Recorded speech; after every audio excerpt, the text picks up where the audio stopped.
Spot live തുടരുന്നു.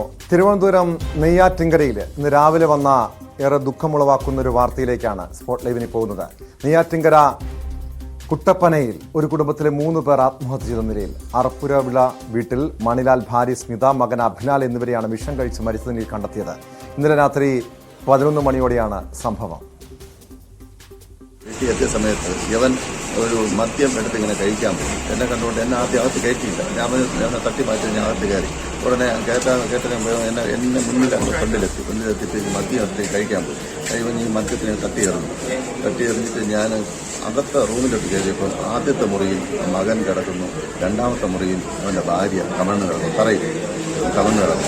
ഇതിനിടയ്ക്ക് ഇവൻ ആ വാഷ് ബേസിൻ്റെ അവിടെ പോയി എന്തോ എടുത്ത് കഴിക്കുന്നത് ഞാൻ കണ്ടു. ജസ്റ്റ് ഒന്നിങ്ങനെ തിരിഞ്ഞു നോക്കിയപ്പോഴാണ് യവൻ എന്തോ എടുത്ത് കഴിക്കുന്നത്. അപ്പോൾ എനിക്ക് ആ ഭാര്യയും മകനും കിടക്കാൻ കണ്ടപ്പോഴേ എനിക്ക് മനസ്സിലായി അവർ അങ്ങ് മരിച്ച രീതിയിലാണ് എനിക്ക് അനുഭവപ്പെട്ടത്. വാർത്തയുടെ വിശദാംശങ്ങളുമായി നെയ്യാറ്റിൻകരയിൽ നിന്ന് അഭിലാഷ് മോഹൻ ചേരുന്നുണ്ട്. അഭിലാഷ്, ഇതുപോലുള്ള നിരവധി വാർത്തകൾ, കുടുംബങ്ങളിലെ കൂട്ടാത്മഹത്യയും കൊലപാതകവും ഒക്കെ പല ദിവസങ്ങളിലും നമ്മൾ റിപ്പോർട്ട് ചെയ്യാറുള്ളതാണ്.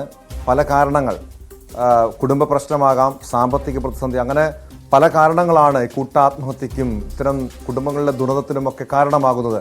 ഇവിടെ ഈ തിരുവനന്തപുരം നെയ്യാറ്റിൻകരയിൽ ഈ 3 അംഗ കുടുംബം ജീവനൊടുക്കാനുള്ള കാരണം എന്താണ്? ഇപ്പം ഈ പറഞ്ഞതുപോലെ തീർച്ചയായും കുടുംബങ്ങൾ ഈ ആത്മഹത്യ ചെയ്യുന്ന വിഷയങ്ങൾ നമ്മൾ അടുത്തിടെ ധാരാളമായി റിപ്പോർട്ട് ചെയ്യുന്നു വരുന്നു. ഇതൊക്കെ നമ്മൾ പരിശോധിക്കുമ്പോൾ നമ്മൾ മനസ്സിലാക്കുന്നത് സാമ്പത്തിക പ്രശ്നം തന്നെയാണ് ആത്മഹത്യയിലൊക്കെ പലതും എത്തി നിൽക്കുന്നതെന്ന് നമുക്ക് മനസ്സിലാക്കാൻ കഴിയും. ഇത് തന്നെയാണ് ഈ കൂട്ടപ്പനയിലും സംഭവിച്ചിരിക്കുന്നതായി നമുക്ക് എടുത്തു പറയേണ്ടതുണ്ട്. കാരണം കടുത്ത സാമ്പത്തിക പ്രതിസന്ധി ഈ കുടുംബം അനുഭവിച്ചു വന്നിരുന്നതായി മനസ്സിലാക്കുന്നു. ഈ പറയുന്ന അഭിലാലും ഭാര്യ സൗദിയും ഒപ്പം സ്മിതയും ഒപ്പം മകൻ അഭിലാലുമായിരുന്നു ഈ കുടുംബത്തിൽ താമസിച്ചു വന്നത്. ഇവര് കടുത്ത സാമ്പത്തിക പ്രതിസന്ധിയിലാണ്.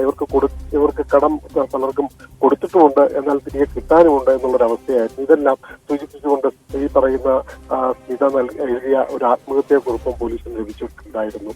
ടോം,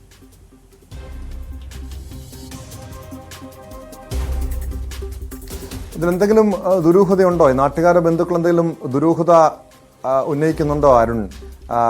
നമുക്കറിയാം, ഇങ്ങനൊരു പെട്ടെന്ന് ഒരു സാമ്പത്തിക പ്രതിസന്ധിയെ തുടർന്ന് ഇങ്ങനെ ജീവനെടുക്കാനുള്ള കാരണം എന്തെങ്കിലും ഉള്ളതായി പറയപ്പെടുന്നുണ്ടോ? ആരുടെങ്കിലും ഭീഷണിയോ മറ്റോ ഉള്ളതായി പറയപ്പെടുന്നുണ്ടോ?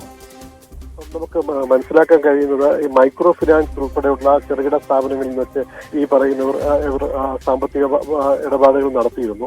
ഇതിൽ പല ആൾക്കാരും ഇവരെ മാനസികമായി ഫോണിലൂടെയും അല്ലാതെ വിളിച്ച് ഭീഷണിപ്പെടുത്തുന്നതായി ഈ പരിസരവാസികളൊക്കെ പറയുന്നു. ഇത് തന്നെയാണ് ഈ പറയുന്ന ആത്മഹത്യാക്കുറിപ്പിലും ഏറെക്കുറെ സൂചിപ്പിക്കുന്നതും.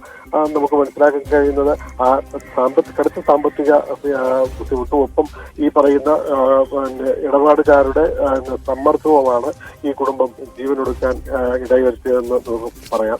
കാരണം വളരെ ഒരു കരുതിക്കൂട്ടിയ ഒരു തീരുമാനമായതുപോലെയായിരുന്നു ഇവരുടെ ഈ പറയുന്ന മണലിലേക്ക് ഒരു തീരുമാനം പോലെയായിരുന്നു ആത്മഹത്യ നടത്തിയത്.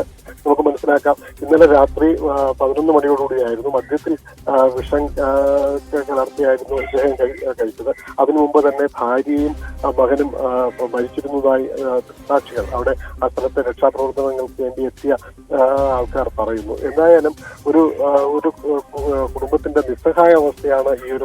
വ്യക്തമാണ്. നെയ്യാറ്റിൻകരയിൽ നിന്നും അരുൺ മോഹനാണ് വിവരങ്ങൾ നൽകിയത്. തിരുവനന്തപുരം നെയ്യാറ്റിൻകരയിൽ 3 അംഗ കുടുംബം ജീവനെടുക്കാനുള്ള കാരണം സാമ്പത്തിക പ്രതിസന്ധി എന്നാണ് പുറത്തുവരുന്ന വിവരങ്ങൾ.